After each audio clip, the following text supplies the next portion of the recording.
You're listening to Notes of Fellowship, taken from a gathering of the church in Toledo, Ohio.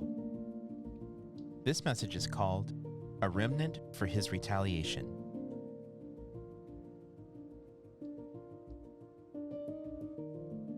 God created the universe to have a place to manifest Himself, His glory. But far back in time, before humans existed on the earth, God was betrayed. He has an enemy who seeks to steal His glory, having usurped the world and made it His kingdom. In response, God in His wisdom designed and formed Adam.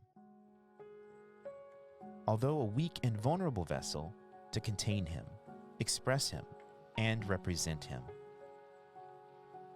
God did not command Adam by force, but gave him his own free will to choose. Man would be his unique tabernacle, a vessel capable of being filled by and expressing His glory, for His retaliation against his enemy. Although man became corrupted by God's enemy, and God lost His expression of glory, that was not the end of God's plan. Throughout human history, the Lord called out a people to gain His expression on the earth.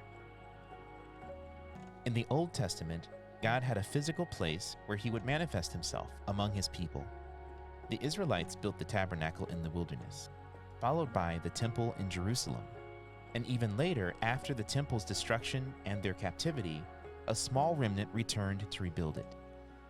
In the New Testament, however, it was Christ Himself who came as the Word that became flesh and tabernacled among us. Finally, the church was produced, God's poema, His masterpiece to express and represent Him.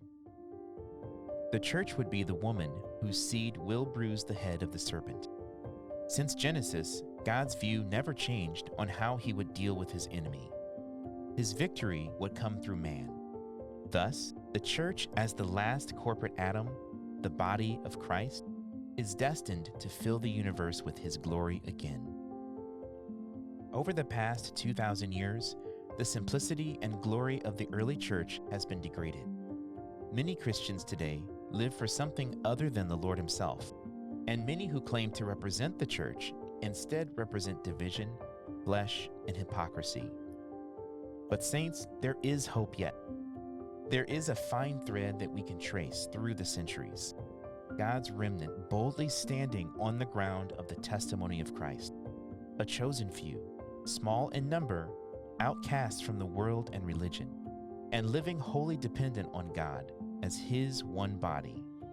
They are richly constituted and functioning as the salt of the earth, the light of the world, upholding God's glory and testimony throughout time. Today, we can boldly declare that although the age is dark and dismal, His remnant remains.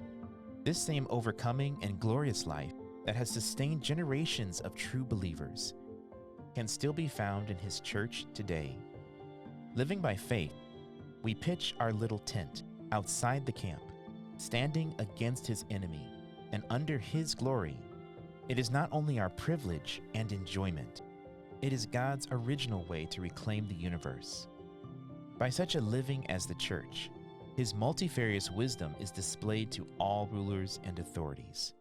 This is His unchanging, unstoppable way to thwart His enemy and establish His dominion and expression in the universe.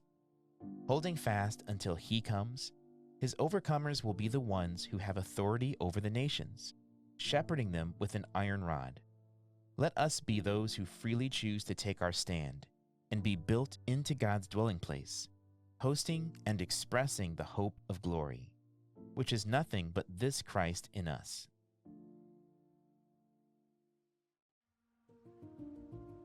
If you have enjoyed today's fellowship and would like to hear or read more, please visit us at www.thechurchintoledo.org. We would love to hear from you, dear brothers and sisters, and hope to use this audio format to share more of our daily church life experiences, to build the body of Christ with you all.